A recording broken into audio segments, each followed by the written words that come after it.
Kenapa kesihatan perlu kita lihat sebagai aset, bukan pilihan? Sebab bila badan kita jatuh, semua akan ikut jatuh. So ramai fokus nak buat bisnes tapi lupa aset yang paling asas sekali. So ramai orang fikir kesihatan ni pilihan. Nanti bolehlah kita jaga sempat lagi macam tu kan. Tapi dalam pengalaman saya, bila badan dah mula bagi signal, kerja, bisnes, hidup dan semua akan ikut terkesan. Sebab tu dekat channel ni kita nak bincangkan tentang kesihatan kita adalah aset, bukan sekadar gaya hidup.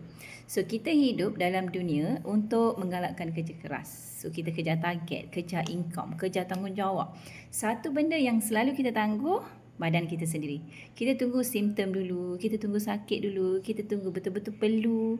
Masalah dia, bila badan kita dah bagi tanda, biasanya kos tu bukan kecil tau. So kesihatan ni sebenarnya adalah aset bisnes kita. Kalau mesin rosak, pengeluaran, operation terhenti kan. So kalau sistem bocor, kos tu akan naik tanpa kita sedar.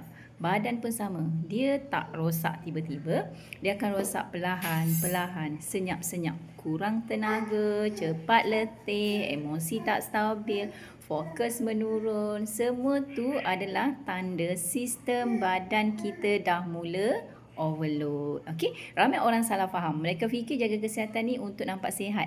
Tapi sebenarnya tak tahu. So jaga kesihatan sebab kita boleh buat keputusan dengan jelas. Kita boleh kerja dengan konsisten, kita boleh tahan tekanan dengan jangka masa yang lebih panjang dan sebab bisnes kita ni sebenarnya bukan sprint, bukan pecutan. Hidup kita pun bukan sehari dua, so dia perlukan badan kita yang boleh bertahan, badan kita yang sentiasa sihat. Sebab tu saya pilih untuk fokus kepada kesihatan sebagai asas untuk hidup dan juga bisnes. Bukan sebab trend, bukan sebab nak cepat, tapi sebab saya percaya kalau asas kita ni runtuh, apa pun yang kita bina, dia takkan bertahan lama lah. Okay? Di channel ni, kami akan kongsikan prinsip pemahaman sistem badan dan cara fikir yang lebih realistik tentang kesihatan jangka panjang. Kalau anda, kalian jenis yang suka bekerja keras, ada tanggungjawab nak hidup lebih stabil dan lebih bermakna, lebih lama, channel ni khas untuk anda.